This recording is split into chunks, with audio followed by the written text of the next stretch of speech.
বন্ধুরা, রাজশ্রী রান্নাঘরে সকলকে স্বাগত। কাঁচা কলা নিয়ে আজ নতুন একটা রেসিপি আপনাদের সাথে শেয়ার করব। কাঁচা কলার নাম শুনলে বাড়ির কোনো লোকই কিন্তু খেতে চায় না, এ এক দুঃসাধ্য ব্যাপার হয়ে দাঁড়ায়। কিন্তু আমার এই রেসিপিটা এত সহজে তৈরি করা যায় আর খেতেও এত স্বাদ হয়, কেউ ধরতেই পারবে না এটা কাঁচা কলা দিয়ে তৈরি হয়েছে। আমি কাঁচা কলাটা নিয়েছি বড় সাইজের, তাই হাফ কাঁচা কলা নিয়েছি, হাফ আলু নিয়েছি। আপনারা চাইলে শুধু কাঁচা কলা দিয়েই করতে পারেন, আলুটা অ্যাড না করলেও চলবে। ভালো করে বয়েল করে ভালো করে সিদ্ধ করে নেওয়া হয়েছে এবং খোসাগুলো ছাড়িয়ে নিয়েছি। আলুগুলো একসাথে ম্যাশড করে আমি রেখে দিলাম। এবার এই খোসা দিয়ে কিন্তু আমি আর একটা রেসিপি তৈরি করতে পারি, নেক্সট সেটা তৈরি করে দেখাবো। এটাকে একটা ডোতে তৈরি করতে হবে, তাই চালের গুঁড়ো নিয়েছি 1 চামচ, আর সাথে নিয়েছি আমি কিন্তু চামচটা আপনাদেরকে বারে বারে দেখাচ্ছি এই কারণেই, আমার এটাই মাপ, আর এটা সাধারণত সব ঘরে ঘরেই দেখা যায়। আর এই চামচের 1 চামচ আমি আটা নিয়েছি। সাথে আমি 3-4 রকমের মশলাও নিয়েছি। জিরের গুঁড়ো হাফ চামচ, ধনের গুঁড়ো, একটু লঙ্কার গুঁড়ো হাফ চামচ, একটু লবণ হাফ চামচ। ডোটাকে শক্ত করার জন্য আমি আবার কিন্তু আটা আর চালের গুঁড়ো কিন্তু নিয়েছি। ভালো করে শক্ত করে, মোটামুটি শক্ত করে, খুব শক্ত নয়, যাতে আমি লেচি কাটতে পারি খুব সহজেই। তাই তেল হাতে নিয়ে লেচিগুলোকে কেটে নিলাম। এবার টমেটো আর কাঁচা লঙ্কা দিয়ে একটা গ্রেভি আমি মিক্সার গ্রাইন্ডারে পেস্ট করে নিচ্ছি। যারা যেমন ঝাল খাবেন, আমার লঙ্কাগুলো ঝাল থাকায় আমি মোটামুটি 4 থেকে 5টা লঙ্কা নিয়েছি, বাদ বাকি লঙ্কা আমি চিড়ে দেব। লেচি আমার রেডি, কড়াইও আমার রেডি হয়ে গেছে। লেচিগুলোকে একটু হালকা ফ্রাই করার জন্যে আমাকে তেলের পরিমাণটা একটু বাড়িয়েই নিতে হবে। তাই মোটামুটি ছোট গোল হাতাগুলো যে আছে আমরা জানি, সেই গোল হাতার 2 হাতার মতন আমি তেল কিন্তু নিয়েছি। গ্যাসের স্টিমটা কিন্তু খুবই লো থাকবে, যাতে এই ছোট ছোট রসগোল্লার মতন লেচিগুলো যাতে তলে না লাগে।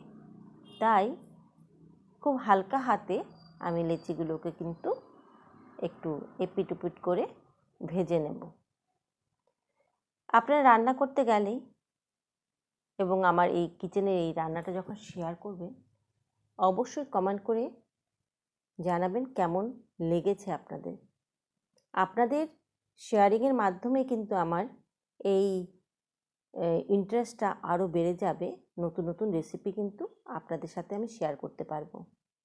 এতটা তেল আমি কিছুতেই গ্রেভিতে ব্যবহার করব না, তেল যত কম খাওয়া যায় ততই ভালো, তাই তেল কমিয়ে রাখলাম।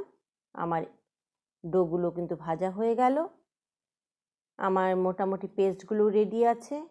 আদা বাটা কিন্তু আমি এতটা দেব না। তেল রেডি হয়ে যাওয়ার সাথে সাথে হাফ আমি তেজপাতা ছিঁড়ে দিলাম, সাথে কিছু সাদা জিরে আর একটু স্মেলটা বাড়ানোর জন্য সাদা মৌরি, হ্যাঁ মিষ্টি সস বলে অনেকে, সাদা মৌরি আমি ফোড়ন দিয়ে দিলাম।